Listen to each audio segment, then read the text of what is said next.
Hi, my name's Thom Singer. Today on Dov Baron's show, we're going to talk about the paradox of potential. All of your employees and you have a lot of potential, but potential doesn't equal results, and we need results to succeed. This is going to be a great show, so make sure you tune in. Congratulations! You are tuned into Dov Baron's Leadership and Loyalty Show, the #1 podcast for Fortune 500 executives and those who are dedicated to creating a quantum leap in leadership. Your host, Dov Baron, is the founder of FullMontyLeadership.com. He's an executive mentor to leaders like you, a contributing writer for Entrepreneur Magazine, CEO World, and he's been featured on CNN, Fox, CBS, and many other notable sites. Dov Baron is an international business speaker who was named by Inc. magazine as one of the top 100 leadership speakers to hire. Now, over to Dov Baron. Welcome, dear friends, fans, and fellow aficionados of leadership excellence. Thank you for joining us on this episode of Dov Baron's Leadership and Loyalty Tips for Executives, part of the Full Monty interview series. I'm your host, Dov Baron, founder of Full Monty Leadership. I'm here to assist you tapping into your deep greatness so you can reach that next level of clarity, focus, purpose, and profit in your business, your life, and your leadership impact. Today, we're going to be taking an insider look at potential. How can you tap into it for yourself and for those you lead? Remember, you can now chat about this episode or any of our previous episodes on our Facebook page by going to Dov Baron's Leadership and Loyalty Podcast on Facebook. Go and look for it, get in that chat, and have a little chat with us. Tell us all about this show and what you're doing. All right, if you're a new listener, new viewer, thank you for joining us. Strap yourself in. We're about to go full Monty. Remember, you can find us on iTunes, Spotify, iHeartRadio, wherever you tune into podcasts. And we always need your help in staying relevant. So please get yourself over to iTunes, rate, review, and subscribe to the show. When you do so, please go back to that Facebook page, Leadership and Loyalty Podcast, and let us know. Let us know that you've done that, and maybe we will give you a shout out on the live show. You can also catch us on traditional radio stations across the United States every Monday and Thursday, all the way from Las Vegas to Florida. You can also find us on Roku TV, where there's over 100,000 subscribers. And if you're a regular listener, big thank you to you for making us the #1 podcast globally for Fortune 500 listeners with a potential reach of 2.5 to 4 million listeners for every single show. We are honored and grateful to be cited by Inc.com as the #1 podcast to make you a better listener. You can also listen to us through Google Home and Alexa. Simply say, play Dov Baron Podcast.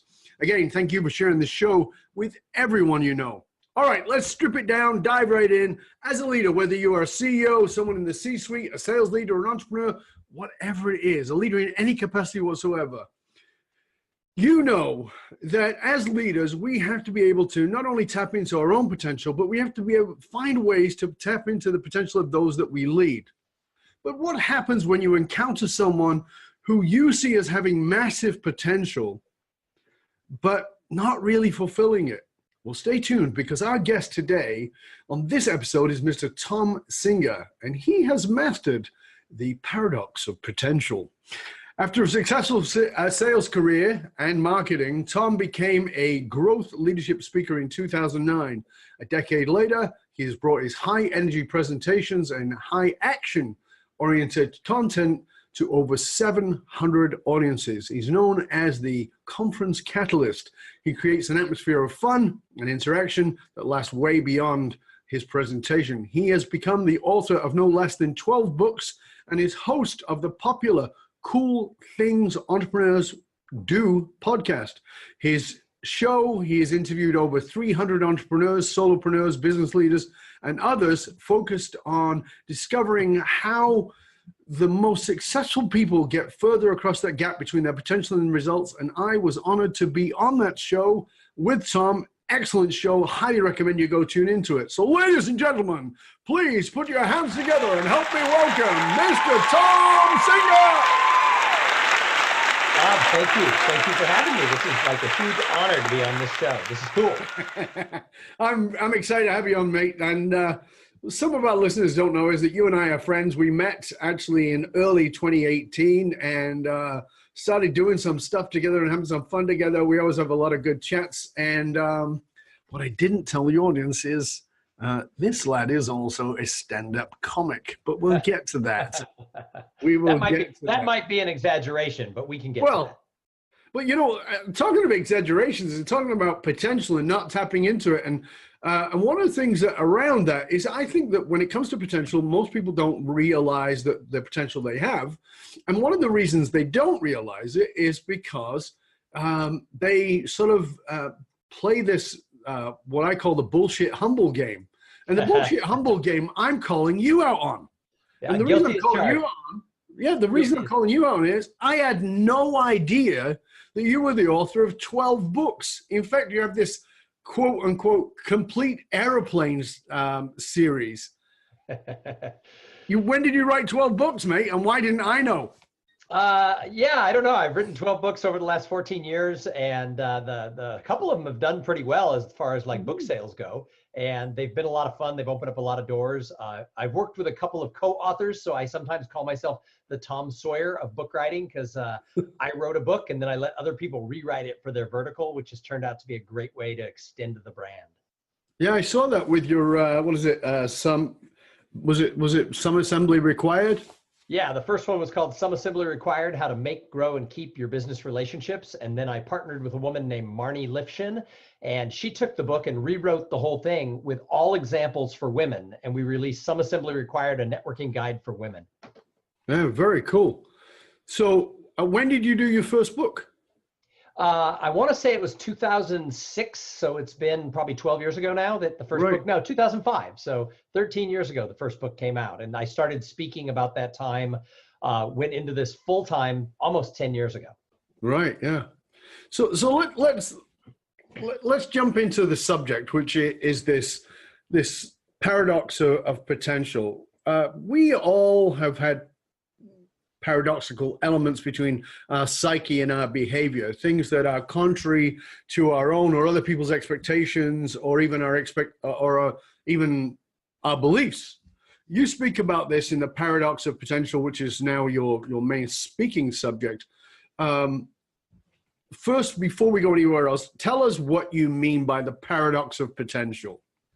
Well, I started 4 years ago, my podcast, and I started interviewing business leaders and entrepreneurs and solopreneurs and really anyone who had found some monicum of success somewhere. And one of the questions I always asked was, how come some people have, we start a business, everybody's all excited, but most businesses don't succeed. Why is there this gap, and how come some people get across it? And what kept coming up was this whole concept of potential, and the fact that potential excites us, and we love the idea that us or someone we invest in has potential, but potential does not equal results. And so to some extent, potential unto itself is nothing. It's a paradox because we think it means something, but it doesn't. So I started researching this, and it's become, the lion's spring of all my work now. Yeah, it's fascinating. You and I talked about this when I was on your show, which is that potential, the problem with potential and the problem with investing in potential is that oftentimes it's got more to do with the person investing than the person receiving the investment. It's because I see the potential in you and I'm so fired up about it that you may jump on that bandwagon, but actually you probably, if you're not that interested, it doesn't really matter. And so, go on. Well, I was going to say, a lot of people have potential and it's not what they want to pursue. One of my daughters is an expert archer. She goes out there and just fires the arrows and they go straight into the bullseye. And her coach got really excited that she could, do this in college, maybe get a scholarship. Maybe she was Olympic quality, but she doesn't like it all that much. So she doesn't want to pursue it. And the coach was like, no, you've got to come like 4 days a week. And she's like, I don't think so. So just because you have potential doesn't mean it's something that fires you up and you want to do it. So potential, again, doesn't really mean anything if it's not your calling. Right. So this is the thing, right? So, we can go into passions, we can go into purpose, we can go into potential, the 3 Ps.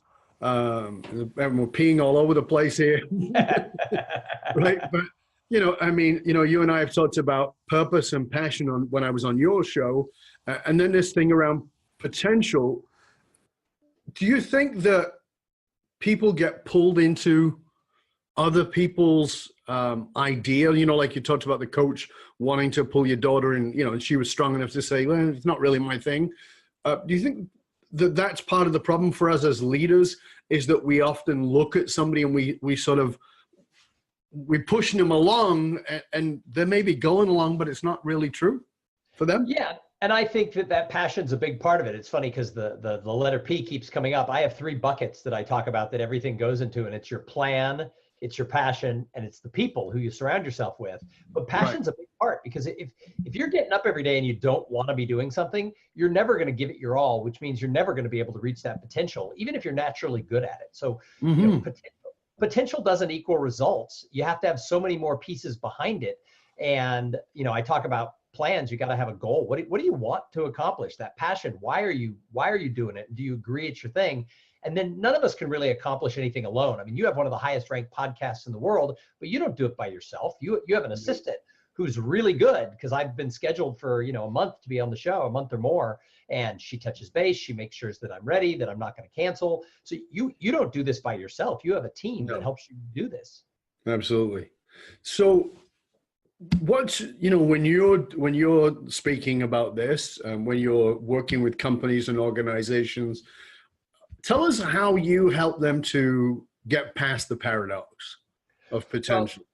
So I've now surveyed over 500 people about how do they, and this is not a scientific survey, because I'm asking people about how they feel about their own potential and their own results. So I'm getting, a lot of it's feelings, a lot of it isn't there, but a lot of the information that's coming in relates to everybody. And most people are saying, yeah, I could be doing more in my career. So a huge percentage of the people who have taken this test say, I'm not doing everything I can as far as my career potential. So then I ask people, well, what's holding you back? And there's a whole bunch of it. It's almost unlimited answers that come in as to why people are held back. But the biggest one is fear. People are scared that they're going to go pursue something and they might fail, or they're scared they're going to succeed and that's going to bring other responsibility, or they're just scared of the unknown. But there's all kinds of different reasons. And Dov, what I've found is when a company talks to me about coming in and speaking at a conference, they think I'm going to come in and build a magical bridge that gaps potential all the way over to results. And then I'm going to put everyone on a bus and drive them across. But you can't do it, because first of all, there's not one answer for everybody. Because there's countless things holding everybody back, you're going to have a whole bunch of different answers. So you can't put everybody on one bus. The other problem is, if I could build this magical bridge, as we drove across it, all of a sudden the potential would shift, because people are going to listen to a podcast like this one, or they're going to read a book, or they're going to get a new certification, or they're going to find a new mentor. And their potential is going to shift. So even if you could put the people on a bus, eventually they'd fall into the abyss. So instead of trying to build a bridge, we need to build a scaffolding, and then everyone goes across at their own pace. And some people won't go very far on your team, but if they go a little bit, that's better than staying still. Some people are going to motor all the way across, and when they get to that gap that reoccurs because their potential shifted, the great thing about a scaffolding is they can add a new module and find a new way to go farther across. So what would you say to a CEO, an executive, even an entrepreneur who's got people in their team? They see a ton of potential. It seems to be something that person enjoys, but they're failing to step into that potential. And this leader wants to help them to fulfill that potential. What would you say to that person, to that leader? Part of my advice is that we have to talk about the elephants in the room. So we have to start a dialogue, and people can't be scared to talk about the fact that they have something that's holding them back, because even the leader is scared of something or has something holding them back. And we have to make it a dialogue to talk about where are the rough parts, because what's hard for me might be easy for you. So all of a sudden, if we're on the same team, you can help coach me or coax me across the gap. Whereas I might have a strength somewhere else. And I look at you as my leader and I think, well, he'd never have a weakness. I worked for somebody for a long time who turns out was scared of public speaking. Well, this is before I was a professional speaker, but I had that skill.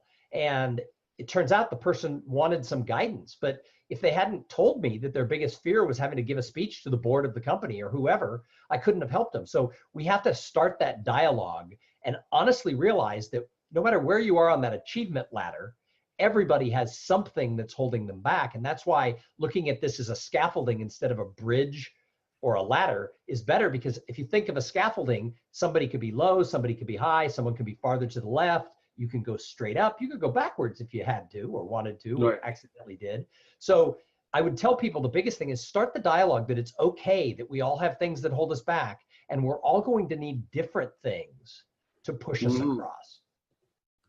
So that dialogue really is about the willingness to be vulnerable and speak about, to say, here's where I have a fear and here's where I'd like to step in. Is that what you're suggesting? Yeah, you have to build a culture where it's okay to talk about the areas that you struggle in. Some people never ask for help because they think it's a sign of weakness.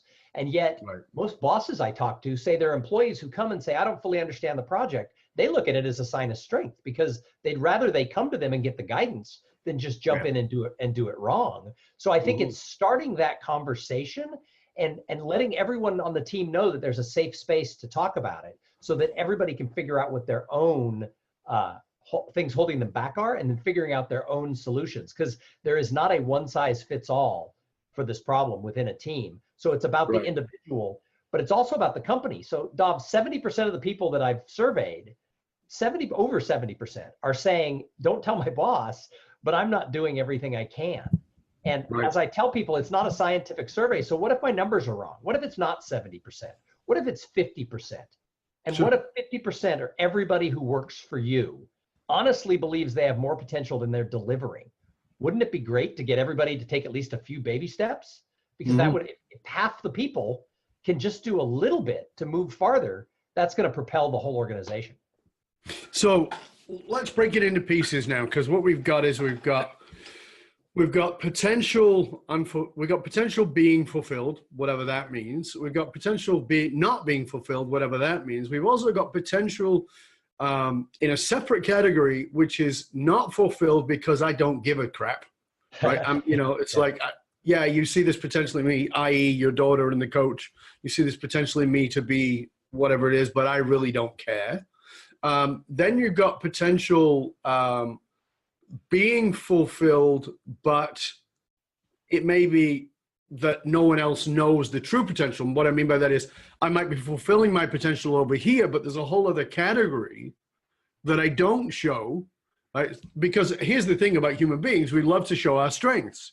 Right. So if my potential, and this is one of the things when I talk about purpose and passion and making the distinction, is that oftentimes, we're doing really great in this, and people go, oh, you're really fulfilling your potential. But I would argue that if I'm really fulfilling my potential, then there's an area of my life that I'm not fulfilling my potential at all. Well, I see people who are filling their potential phenomenally in business and are not fulfilling their potential as husbands or wives or, or parents or whatever it might be, right?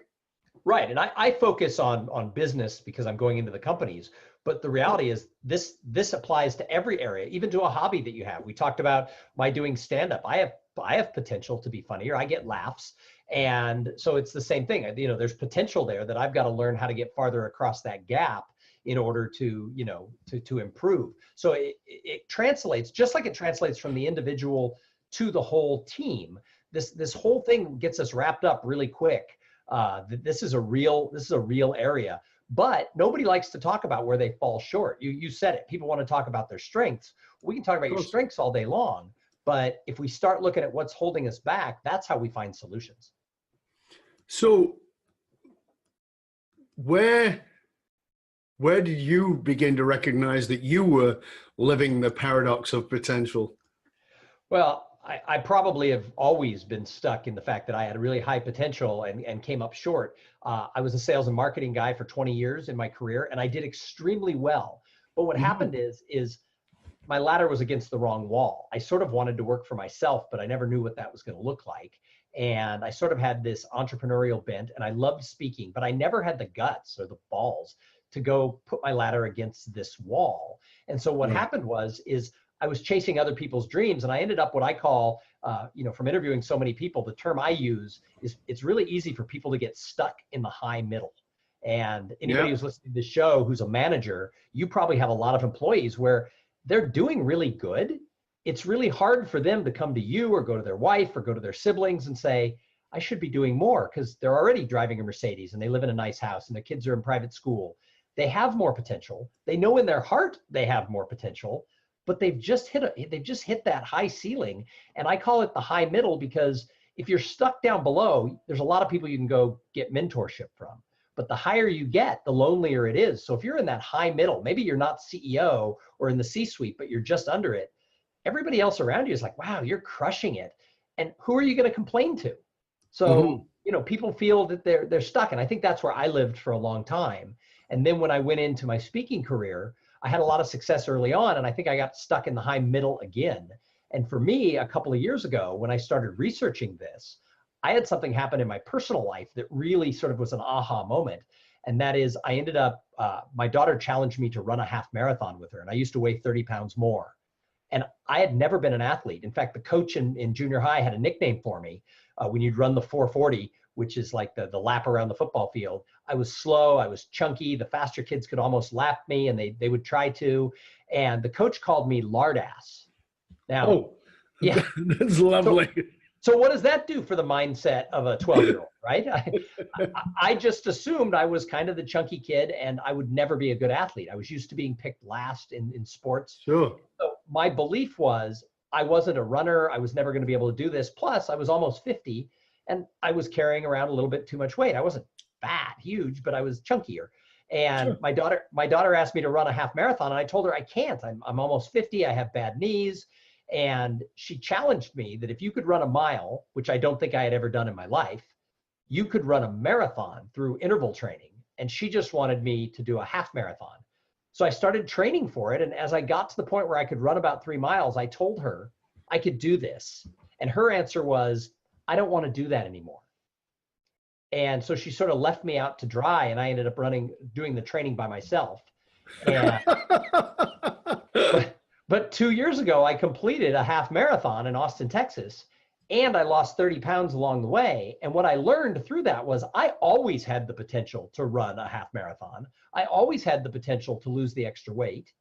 I just never made it a priority. And I started swinging that around to my business career, thinking, God, how many times have I let my mindset say I can't, when in reality it's I choose not to. So that was for me a big eye opener. See, that's the other category that I wanted to go into, which is, we talked about potential unfulfilled, potential filled, blah, blah, blah. But there's potential you don't know about. Right. And that potential is locked away because of a mindset or a set of shitty beliefs that were likely given to you, were not your own, i.e. lard ass, which was clearly not your own. It was given to you by an abusive coach. Well, and in 2018, 2019, a coach at a junior high or middle school would be fired for saying that to a kid. Absolutely. Absolutely. Yeah, but we're looking through today's lenses. In 1979, that was considered motivational. I'm your motivator, right? But my point is that's exactly it. You don't know. What I'm saying is, I think that one of the great paradoxes of potential is that there's potential that is obvious and evident, but there's potential that is unseen and unknown to you. And the work that I do with the people that I work with very often reveals they're like, oh my God, I never even thought about it. I mean, and they always go, but it's obvious now. Yeah, of course it's obvious now, but it was always there, but it was just hidden away. So, like this potential, your daughter, for whatever reasons, decided that, you can run, and you're like, no, I'm overweight and I've got bad knees and I'm almost 50, and, which is actually a list of excuses. And I'm not saying they're not valid or they are valid, but they were there. Right. And that potential for you to be a runner, the potential for you to be to be slim and lose the weight, all that only came because someone else was willing to see a potential. So this is another one of the paradoxes, is that, your daughter's coach could see her as a professional archer. She had no interest. Your daughter could see you as a runner. You had no interest, but you were somehow catalyzed, inspired to do that.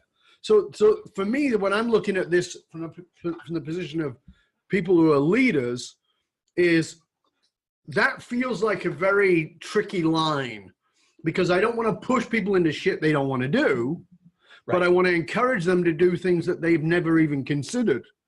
Well, that's why Well, that's why that bucket I talked about that was the last P, the people, I think is the most important bucket. That's why I think hiring a coach or having a Yes. mentor is so important. So, I mentor two young professionals, and they both found me about 5 or 6 years ago. I've since introduced them to each other. They're best of friends. They're not going away. They have a nickname for me. They call me Dad, and I joke. My daughters refer to them as my fake sons because I spend so much time with them. But lots of times I'm seeing potential in them because I've lived their life. I think the reason that we've gelled is we're a lot alike. They're both very ambitious. Sure. They're in their late 20s right now, and I see things that they don't see. And so yes. I think that's why having a mentor or a coach is so important. But just because I see the potential and give them an idea doesn't mean they're going to be excited by it, doesn't mean they're going to follow through it, and doesn't mean they have to. I mean, I remind them all the time, this is their life. I'm just giving them a perspective of someone 30 years older. Right. When you said that you did well, you were in sales, you were in marketing, you said that you had your ladder against the wrong wall, but you felt like you had this potential as an entrepreneur. When did you notice that? Because, you got yourself into a good, solid corporate career.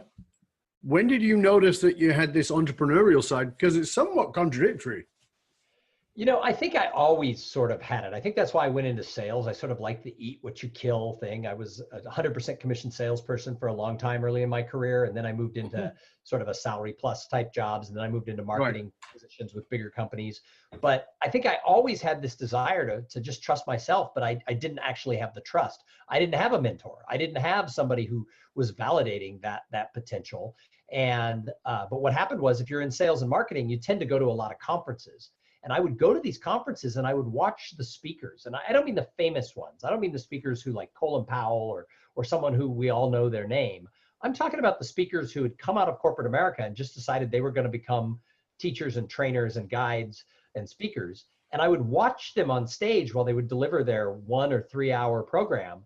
And I literally would sit there and think, they have a cooler job than I do. Really? And yeah, so it was about... Just like they have a cooler job, that's it. Yeah, it was about 15 years ago. I started noticing that every time the companies I'd work for would bring a speaker in, I was like, I want to do that. And so it took me 5 or 7 years of like watching and learning and making friends in this business before I did it. But I really felt like I came home when I started working for myself. Now, it's been harder financially than having that salary in that big company. Sure. But I definitely think the calling was always there, but I never had. That's the reason people ask me why I spend so much time mentoring these two young men who are my fake children. But I didn't have someone like me. My dad wasn't entrepreneurial. He was a lot older. He retired when I was in 8th grade, so he wasn't working through my really formative years. So I didn't have that type of a thing. My brothers weren't doing that type of work. So for me, I didn't have a guide who could show me that. Right. That was my potential, and this is sort of one path to try it. So I think it was always there, but it took me a while to get the gumption to go for it. What made you crawl across that gap, or what was it because you're a married man, you've got kids, you've got a mortgage, you've got all the usual shit that are great excuses to not do stuff, right? What made you decide to go, okay, you know what? I'm actually going to, because again, we're back to this thing around potential, right? Here's this potential. There's the desire. Maybe there's even the ability. There's certainly the urge. And then there's the, I'm 30 pounds overweight. I'm almost 50 in money. So only in the economic world, that is, well, I'm a married man. I have a mortgage. I have a couple of kids who are going to go to college. These are all real reasons. Right. And my kids wanted to go to expensive colleges, and I have one in high school right now, and I have one who's a senior at one of the most expensive colleges in the country. So she's going to graduate from Carnegie Mellon, and my nickname for her is retirement plan, because she's eaten up all the retirement money the last 4 years. But this is the point where I'd like to tell you, I suddenly got brave, and I got tough, and my life changed, and I moved that ladder to a different wall, and I did it.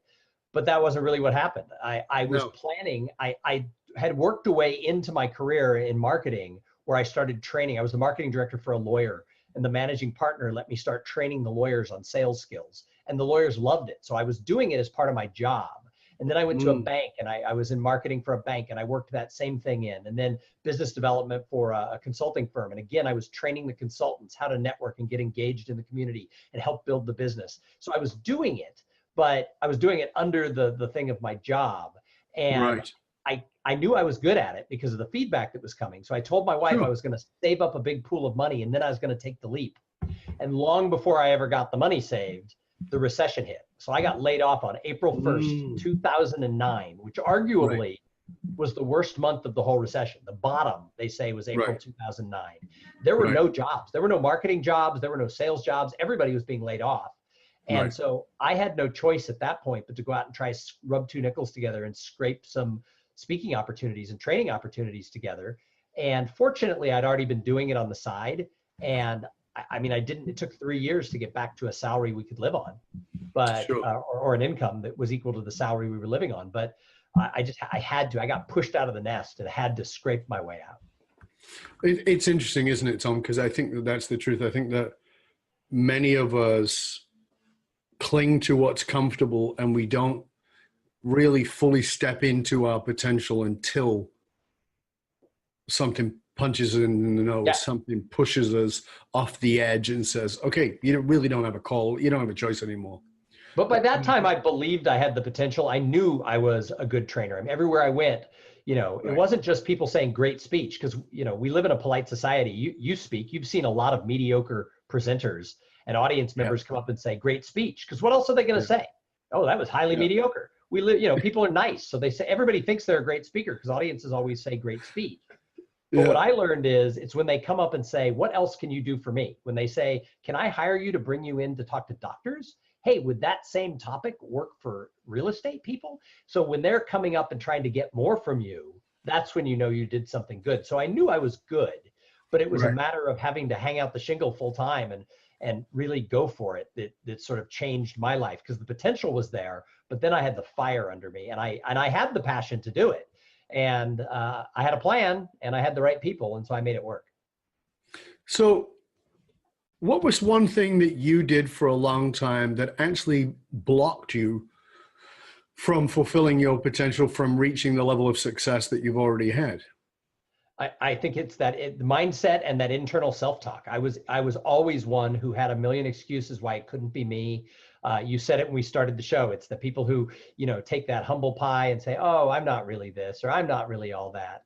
And, I think it's because I grew up with older parents. My dad was 52 when I was born. So, he was born pre-depression, right? So I grew up with parents who were, the old adage was, don't be braggadocious. My dad's generation, if they were still alive, would look at the people on Instagram today who are constantly posting everything they do, and they'd be like, what are you thinking? That's not the way you do it.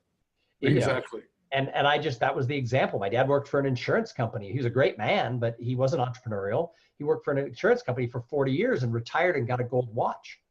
Right. Yeah, because that makes it all worthwhile. Yeah, and he was still alive. He lived to be 99, so he was alive until 5 years ago. So for 5 years of my speaking career, because I've been doing this almost 10 years, for 5 years, every time I'd see him, he goes, have you gotten a real job yet? That was his mindset was. Of course, yeah. How can one person without employees actually be making money? Exactly, yeah. It's a very different world. What's something that most people don't know about you? Wow. I live my life as a pretty open book. The thing I think that just came to mind was that I was a 5-day returning champion on the $25,000 pyramid game show when I was 21 years old. What? Tell us about that. I did not know that. See, you wanted an answer. I gave you one. So, I did. That's awesome, man. Tell us about that. So, Dick Clark was the host of a morning game show on CBS back in the 80s and 90s, I guess 80s, 70s and 80s. And I lived in a fraternity house when I was in college, and I used to wake up in the morning and I would watch the $25,000 pyramid. And as I would watch it, I would shout out the answers. And I'd turn the TV down on the sound because there were 2 bedrooms that were right off of the TV room. And I didn't want to wake the people, but I have a loud voice. So all they could hear from their room was me saying things like elephant, giraffe, zebra. And after several days of this guy, Don, got up. Figured you were a lunatic. Well, he thought I had Tourette's syndrome. He's like, what are you doing? So instead of shouting, fuck, you were shouting giraffe. You're shouting random words at the television. So he would get up in the morning and make coffee, and we'd watch the show together. And I would tilt the chair back so that I couldn't see the word on the bottom of the screen. And he thought I was cheating because I was so fast with the word association. He started taping paper over it, like cardboard. And they would do the clues, and I would get it. And one day, after about a month of this, Don goes, we're calling the number. Because this is way pre-internet. On those days, at the end of these game shows, they would say, if you're going to be in the Los Angeles area, would like to be a contestant, call this number. So he made me call, and I drove to LA for a tryout, and I got selected. And so I went up, and I was selected, and I did the game show, and I won 4 of the 5 days. So I was on for 5 days, and you could only be on for 5 days. After 5, they send you home. And I lost on the last day, but I ended up winning $20,000, a trip for 2 to Brazil, a sailboat, and a stereo. And I was 21 years old. What? That's awesome, man. See, I don't know the game. I've heard of it, but I don't know the game because I didn't grow up here. Word association game. That is so awesome. That is so awesome. That has to be in your bio. It is when they introduce me on stage. That's the last part of the introduction is that he was this, he wrote books, he has a podcast. Oh, and he was a 5-day returning champion on the $25,000 pyramid when he was 21 years old. And I'll speak for an hour. I'll give a great keynote. And then people come up to me and come up and ask you about that. I love that game show. That was my favorite game show. That is hysterical, man. That is so funny. That is awesome. As leaders, particularly conscious leaders, on this show, we have a lot of leaders who are very conscious and very focused on their own growth, their own development. And as successful as you are, what is the one thing that you're still working on within yourself? What is it that you're still trying to develop within yourself? So I think it goes back to what we talked about, a few minutes ago. And that is accepting the fact that I'm really good at what I do. I do have a bad habit of just thinking, and playing it down and being kind of just the aw shucks kind of guy. And to succeed in the business that I'm in, you almost have to sort of stand up and be like, hey, look at me. And I struggle with that. I understand it's the way I have to play the game. I look at the people who are getting booked more than I am, or who I'm losing gigs to, which actually doesn't happen very often. But when I do, I always ask, who did you select to do the training, or who did you select as the keynoter? And usually it's somebody who is playing the game bigger than me. Usually it's like, I can always see the reason they picked the person, or I win. I rarely lose where I go, what? They picked her or him? So I'm trying to stand up and fill my own shoes a little bit. And in this research that I've done and in talking to so many people, there's really 10 things that, come up over and over that everybody can do to sort of get there. And the number one answer that comes up from entrepreneurs and people who are succeeding is you have to take ownership of your own life, the good and the bad. You got to own your shortcomings, and you can't point fingers and you can't make excuses. And so I'm really trying to do that. I'm trying to take ownership for the fact that I'm the only me that can promote me, and I've got to go out there and just stand up and do it. What is it you think makes you unique in the context, in the context of being the kind of speaker that you are, speaking about the kinds of things that you speak of? What is it makes you stand out?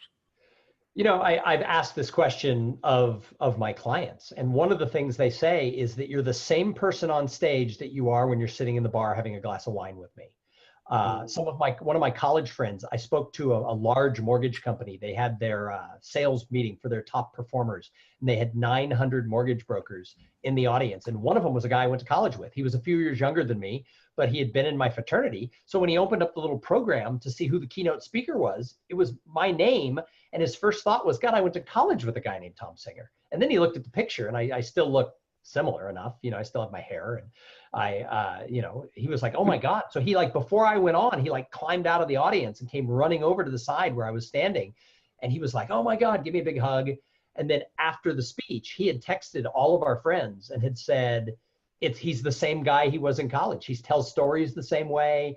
So right. I think that's something, I think if you meet a lot of people in our business, they're one person one way and there's somebody else off stage. And I think one of the things I hear from audience members and clients is, wow, you are the same person in the bar that you are on stage. So I like that. I'm proud of that. Yeah. I think that's, for me, authenticity is the number one thing. You're that way. You kick people's ass on this show. You kick people's ass when you coach them, and you kick our ass when we're your friends.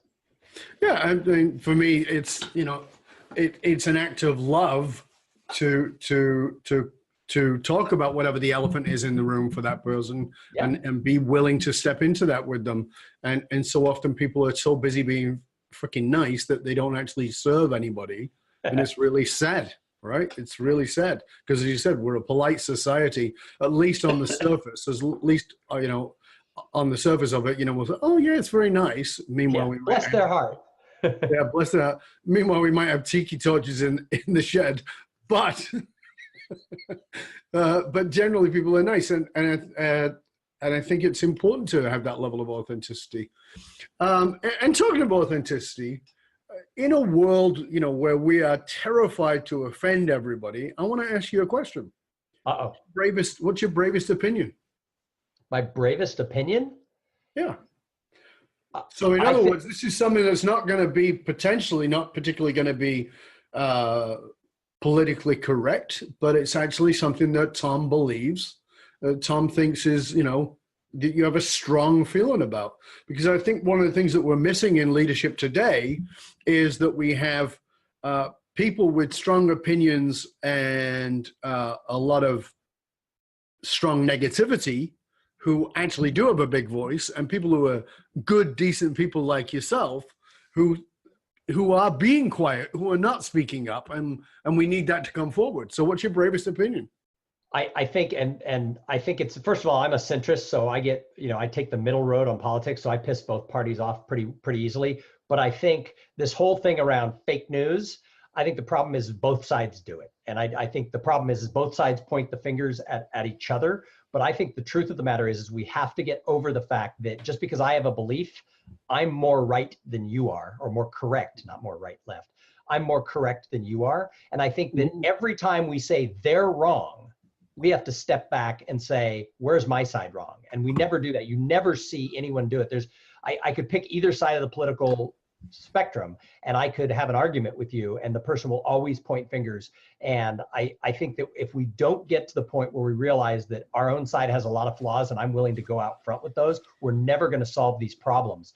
But that's sort of probably not controversial enough because I took the middle path. Something else just came to my mind, and this falls into sort of a cousin of this, and that is, I think we have to get back to not putting down people because of their religion in this country. I think that a lot of people discredit people if they're religious. And I don't think we should, we're a country that says there's a separation between church and state. I don't think our laws should be based on religion, but so often I see people discredit people of all religions, and they themselves could be religious. They discredit a different religion, which is bad, or they're not a believer. And they say, well, those religious people. I think our country was founded on the fact that you can come here and worship however you want. And I think if we catch ourselves saying, well, they're of XYZ religion and putting it down, or saying they're of a religion and putting us down, we're undermining our whole society. So I think we have to get back. And if someone steps up and says they're whatever religion they are, they don't have to they're not there to convert me. I'm not that religious per se in my own life, but I definitely think if someone stands up and says, I have these religious beliefs, everybody needs to get behind him and applaud, because I think that that's what's undermining our country. That's fascinating. It's very interesting, because I'm a great believer in the separation of church and state. Me too. America is not a place that separates church and state. Very often there's a lot of argument around that. And, I hear politicians saying we're a Christian-based country. No, you're not. Look at your forefathers. Right. They were not. They were actually against that. And actually that's the reason they fled the UK, is because they actually wanted to say we can do whatever we want to do. And stop pissing on people because they have different beliefs than you. So. Right, and I think that's the thing, is I think we have to separate. So there's certain causes or political things where people say, well, I believe in this because of my religious belief. That's great. That can't be our law. That can't be the reason. Exactly. But on the flip side, if you want to believe something because of religious beliefs, I shouldn't be belittling you for that. It can't be the law. Absolutely. Separation. But I think we've allowed a lot of tongue-in-cheek and eye-rolling towards people of lots of religions. And I think we have to step back and say, we need to champion that that's for you. It doesn't have to be for me, but I champion you for your beliefs. And I think if we did that, we'd be better off. Yeah, and I think you also said some, even in the first part, which I think is important. It's one of the reasons I actually really like Bill Maher, is Bill Maher states, he says, I'm a liberal, and I don't know anybody who criticizes the liberals more than he does. Right. Well, right? In fact, I got to see him live, and he's extremely irreverent, even to his own side, which I like. Exactly. But he's willing to say, he points out what he doesn't like about the right, but he also says the left is, lacks balls, and he states very clearly. And I think that, we need more of that across the board. Again, that's the authenticity. And I don't think we just need it politically. I think we need it in leadership across the board. I agree. In fact, I'd love to see our country come up with some actual leadership. But I think that the one thing about Bill Maher, and I saw him live and it was great, but part of the reason that came to mind is it was just a month ago I saw him, and he actually belittles people who believe in religion. And so I think that's where he goes too far, is instead of saying, I don't believe that, we got to stop putting the person who does believe down. Yeah, and I don't disagree with you there at all. But again, I won't put people down who don't believe. No, same thing. No, that's a belief. To me, not believing is still a belief. It's acceptable belief too. That's right. Of course it is. Of course it is. Yeah. So, let's go a little bit different for a bit as we move towards the last quarter of the show. Tell me, you're a busy guy. You and I have talked a lot. We've gotten to know each other well. You're out. You're on the road a lot. You speak a lot. You have your own show. You're doing your show. You're writing. You're doing all kinds of things. Tell me something that really brings you a lot of joy. Because I'm sure it isn't standing in airports waiting for TSA to pat you down. Well, it depends where they pat you. Exactly. My wife says, "Go ahead, have a good time." That's right. I do get a lot of joy from my wife and kids when we travel together. We don't get to do it as much as we would like to, but my older daughter comments that we never don't get along when we all travel, right? Everybody always has a good time. My kids have been fortunate. We've taken them to many places around the country and around the world.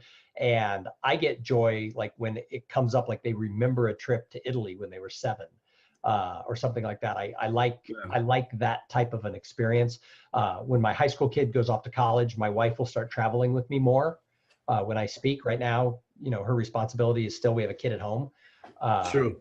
But she'll start picking the trips she wants to go on. And I look forward to that because I like being in, another place for a couple of days and experiencing that, whether I'm by myself or with my family.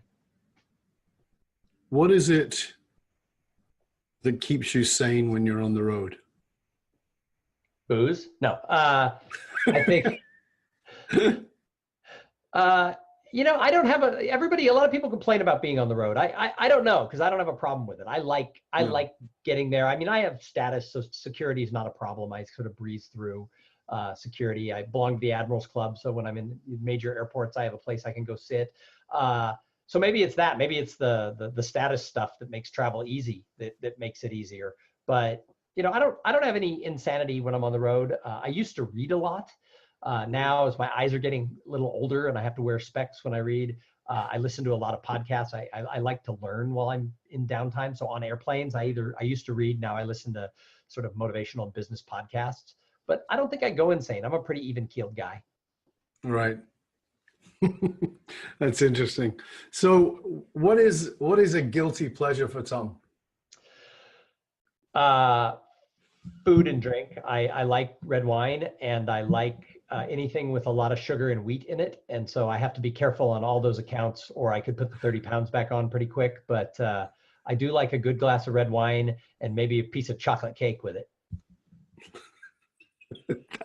That would definitely be a guilty pleasure, particularly if you don't want to put that 30 pounds back on.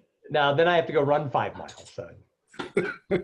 So, one of the things I before we get towards the end of the show, one of the things I wanted to really talk to you about was the stand-up. I wanted to come back to the stand-up because I think it's completely relevant to this whole thing around the potential paradox, right? Yes, The paradox it of is. potential, right? So Yes. talk to us about that, stepping into that, because anybody who's listening or watching us who is a speaker goes, yeah, I could see why you do that. But there's more to it than that. And you and I have had these conversations, so I would love for you to share that. Yeah, well, the way it came about was, so one of the things I teach in the paradox of potential is one of those 10 answers is try new things. If you want new results, you have to attempt some stuff. And I didn't always try new things before. My ladder was against the wrong wall. So ever since I turned 50, my goal has been make 50 to 75 the best years of my life. And part of my motto has been try new things. And I was with a group of professional speakers, and one of them lived in New York City. He's also a professional comic, and his name is Drew Tarvin. He has a great TED Talk that's been viewed by like 2 million people on humor in the workplace. And Drew invited me to go to open mic night with him when I was going to be in New York a few weeks later. And I thought he meant to watch him try new material. And I was all excited. And the other speaker who was with us, a guy named Phil Jones, was behind him shaking his head going, that's not what he's inviting you to do. He's inviting you to go to open mic night and go do a 5-minute set. And my initial reaction was, no, I'm not that funny. I'm too old to be doing that. You know, that ship has sailed. My knees are weak. My knees are weak. I'm 30 pounds overweight.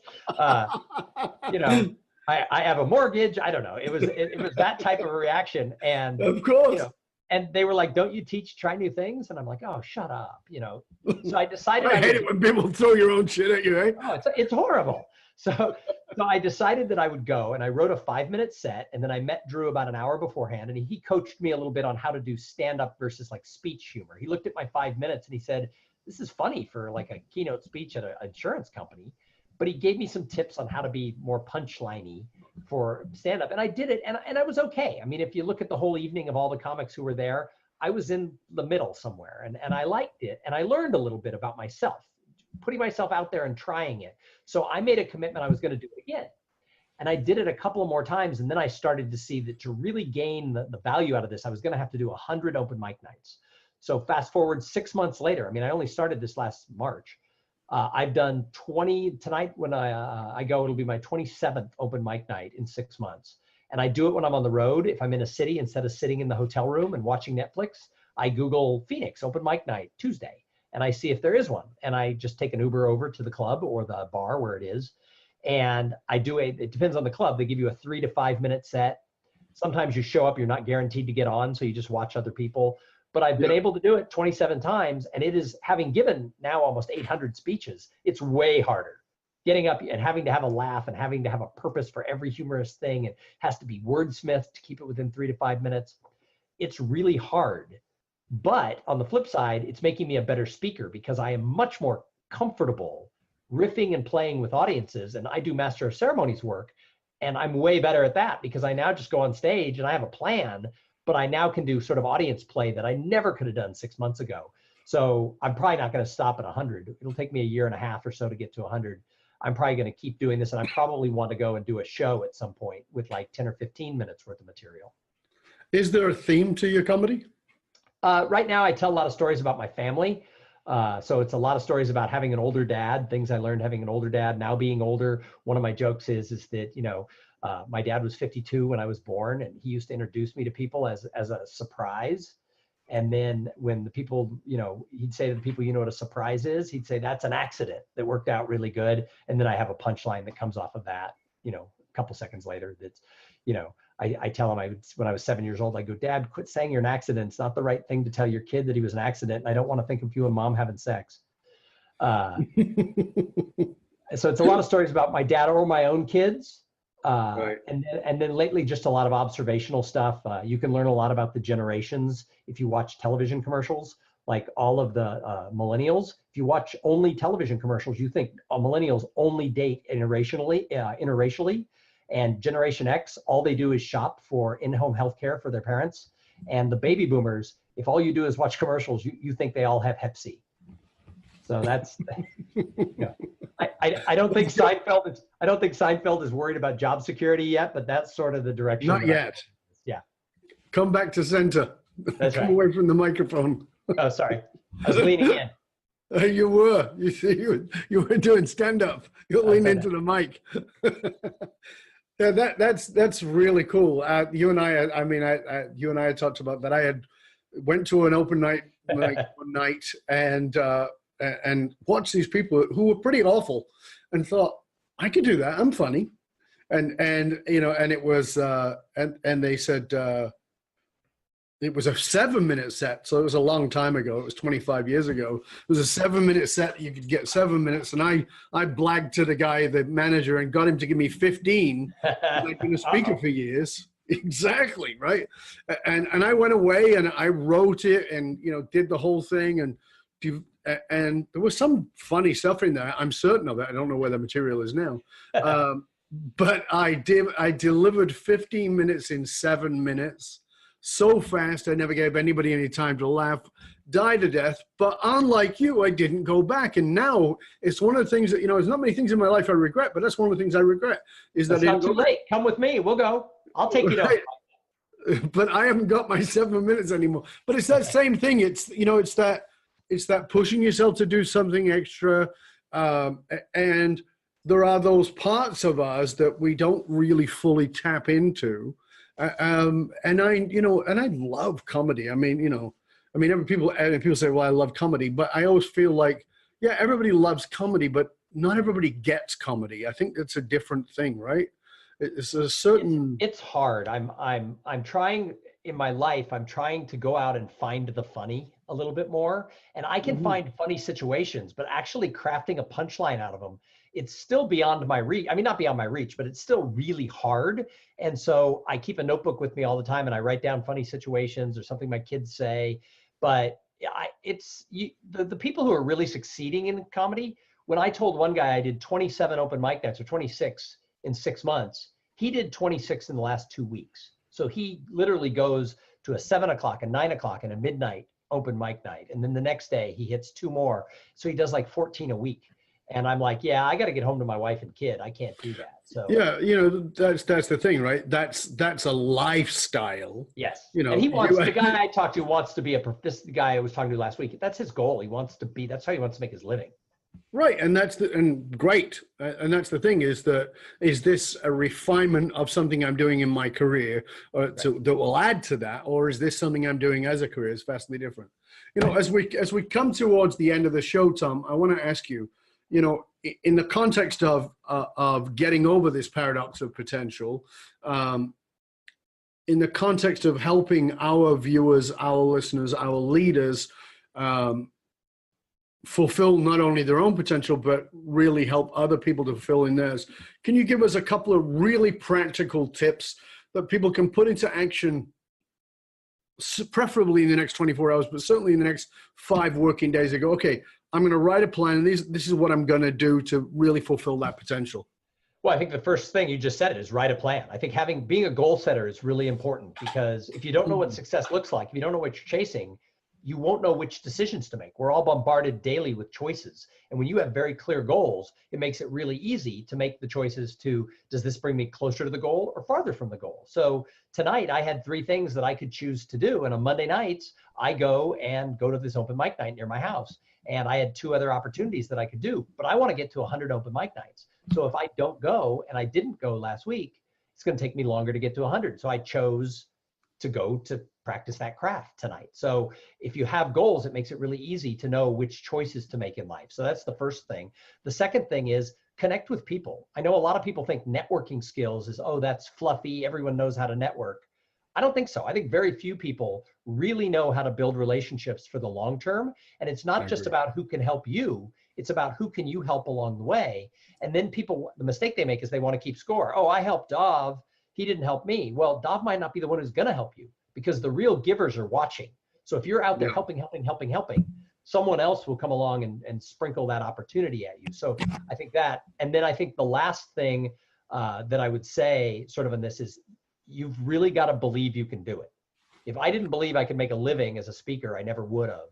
And now I have to change that mindset and say, I believe I can make a bigger living as a speaker, but I do believe that. And it took me a while to maybe believe that, but now that I believe it, I'm going to be able to make it happen. And that's the key is, you know, you can't go chase a dream where you think, I don't deserve it. So you've really got to believe that you're the person to be giving this message and doing what it is you're doing.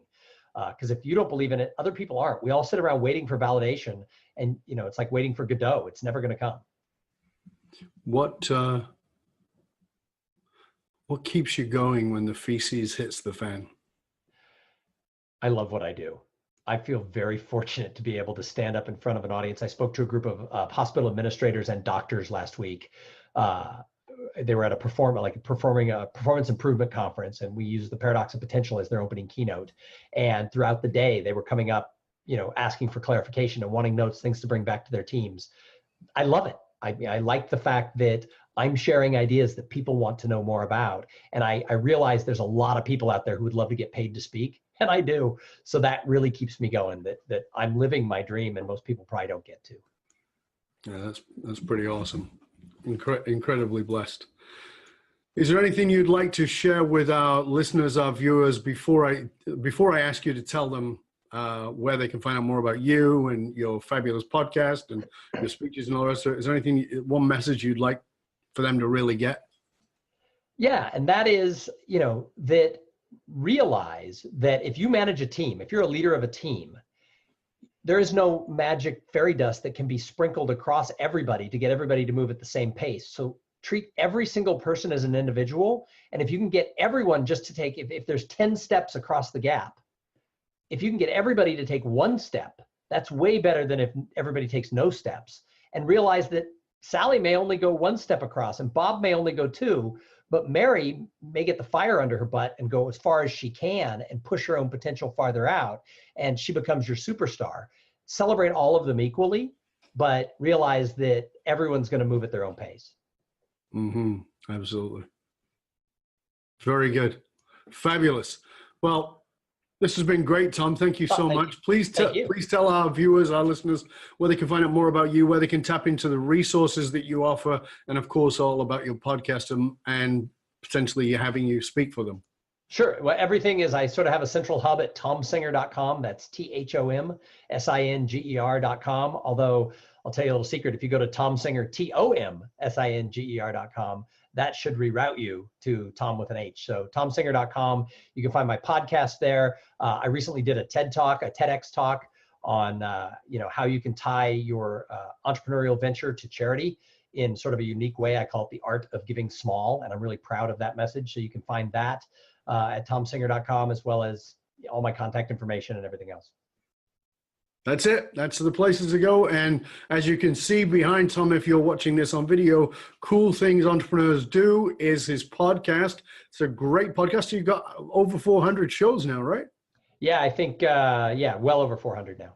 Right, well over 400 shows, great shows. It's a great show. As I said, I was a guest on there. I was honored to be a guest on there. And Thom has some really fabulous guests on there. There's a lot to learn there. I highly recommend that you go there. Again, we want to thank Thom Singer for being with us. Thank you, sir. It's been an honor and a pleasure. As always, love talking to you, mate. I hope you'll stay with us to the end. And we're just going to say goodbye to everybody else. I want to remind you, dear listener, to stay tuned. And what I mean by that is, don't just listen to this, pay attention to it, put it in action. Remember, information is what the hole in the donut. Transformation is the application of the information. All right. Remember, you can chat about this show that you've been listening to or any past episodes by going to the Facebook page that we have for Dov Baron Leadership and Loyalty Podcast. Go there. Remember, the research consistently shows that one of the biggest challenges facing even the most successful companies can be somewhat counterintuitive, in that these fast-growing companies often hit a point where they realize that they're spending a fortune attracting, training, and developing talent, only to have them leave at an alarming rate. If you're sick of investing in your training and development, only to have your people leave before you get your ROI, then come talk to us at fullmontyleadership.com, where we provide you with the essential leadership skills to rekindle and amplify your hidden loyalty assets inside of your organization by tapping into purpose. fullmontyleadership.com, providing you with the concrete soft skills to get you and your organization to the top and keep you there. Why? Because you can't outsource authenticity. Remember, You can also go by and stop by the matrix.fullmontyleadership.com. You don't need a triple W, just matrix.fullmontyleadership.com, and get your authentic leadership matrix assessment tool valued at $197. It's absolutely free to you for being a listener. You can also listen to this show, remember, on your Google Play and also on Alexa. Simply say, play Dov Baron podcast. I want to thank you for sharing this show with everybody you know. If you would like to get in touch with me and have me come and speak for you and your organization, you can actually just email me directly. I'll give you my email. It's dov@dovbaron.com, dov@dovbaron.com. Let me help you tap into not only your potential, but find your purpose so you can really have the people around you magnetize to you and become fiercely loyal in creating a culture that is just empowered. So next time, this is Dov Baron saying, stay curious, my friends, stay curious about tapping into your true potential, getting past the paradox. Stay curious about the paradox of your own potential. What is it that you're actually still holding back because of fear? Because what you really have is so much greater than what you've actually been showing up with. Tap into Thom Singer, find him, thomsinger.com with an H, and find out about how you can get past the paradox of your own potential. I'm Dov Baron. I'm here to assist you tapping into your deep greatness to reach that next level of clarity, focus, purpose, and profit in your business, your life, your leadership, impact. And I am out.